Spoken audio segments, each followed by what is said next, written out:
Will, how do you like the cornerback group that you kind of, I wouldn't say inherited, but joined with all the new guys and plus Ian Riggs? Yeah, the cornerback room here is great, you know what I'm saying? Everybody welcomed each other in with open arms. We know we all got the end goal here to just be great, start and play, and just everybody's just here being a family and keeping it family oriented, and we just want everybody to be great. Will, why was it important for you to come here? Like, what were the attributes you like about this thing? Really, family played a big role in my commitment coming here. You know, my dad, grandparents moved to Houston, so Texas A&M being an hour down the road, and me and Coach Elko having a close relationship, so it really made it real easy for me to come here.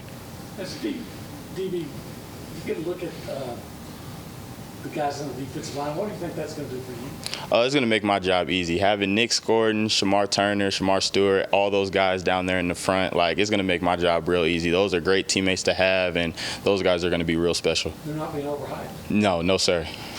So what was it that brought your family members to Houston, and how long was that before you made your decision and so forth? So my family's been here for quite a while, probably since I was in 3rd grade. So just making it easier for them to come to the games and just be in the area to visit me was just real easy to make the decision. How did you know about Texas A&M when you were a kid then, based on that proximity?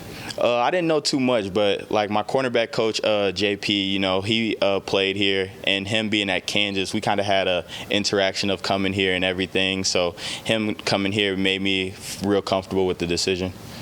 How excited were you when you found out A&M was interested in bringing you here? I was really excited. You know, I know it's a great program here. I know what Coach Elko is capable of, and I know he's going to change everything around here. He has a right path of moving everything in a forward direction. I know you're a defensive player and all, okay, so forgive me if this isn't a fair question, but what should we expect from Colin Klein's offense? Colin Klein's great, man. Me being at Kansas State with him, I seen him do a lot with a little that he had, and him coming here, they got all the pieces that we need. So I know he's going to do great and just put everything together perfectly. What have you been learning about your cornerback group over the first week of practice in particular?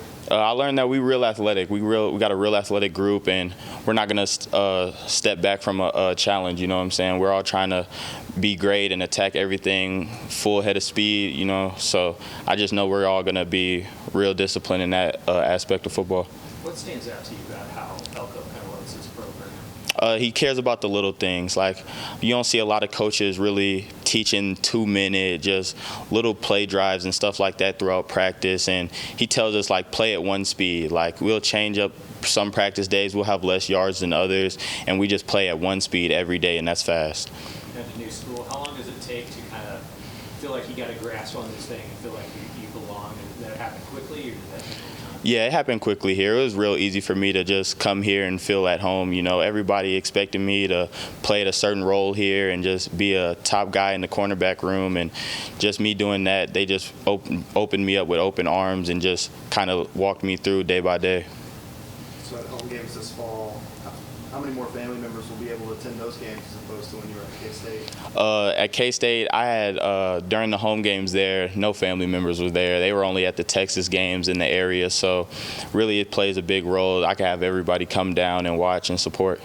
How many do you think will be at those games? Probably like 5 to 7, you know. We got a big family here. We probably have more come from around town and everything, so yeah.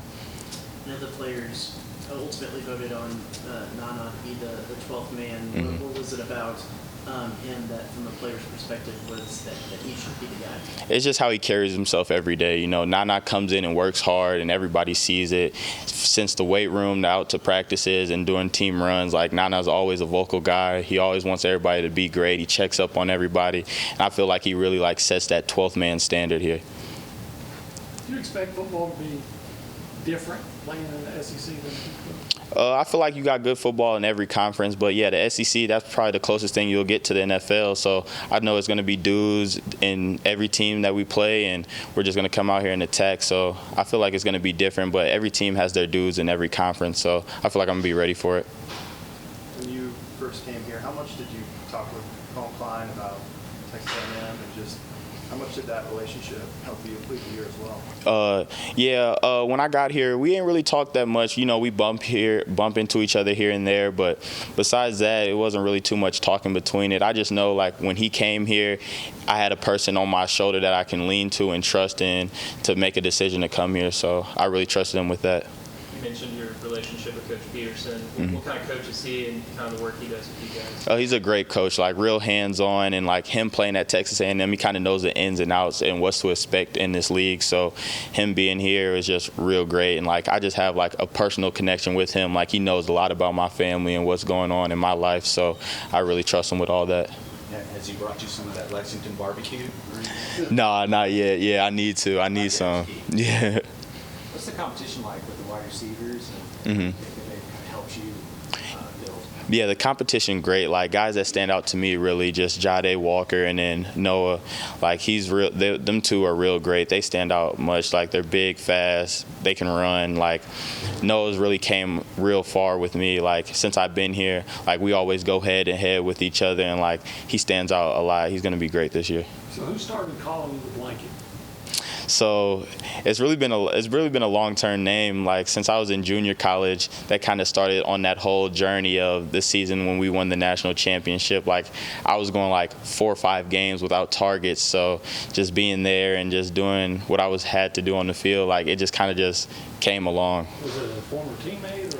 Yeah, it was like a former teammate. It was like, bro, you're just covering guys like a blanket out there. And then I was like, I got to stick with that and run with it. So I did it. Do you remember the name of the guy that coined the phrase? Yeah, it was my personal friend, JoJo Johnson. He plays at Indiana now. Yeah. Mm-hmm. So you like that nickname, right? Yeah, I love it. What do you like about it? It really just shows what type of person I am on the field when I cover, you know what I'm saying? It's not going to be easy to get open on me, so I really enjoy the name. What did the JUCO kind of route do for you, as a person, as a player? Mm-hmm. It really humbled me. It really showed me, like, what football can bring into my life, and like it can change so many lives. Like being in JUCO, I met a lot of my close friends there, and then it just really showed me how much I love this game because I play it at any level. So being there and just being with the coaches I had there really inspired me to just keep going with it, and then it could take you as far as you want to go with it.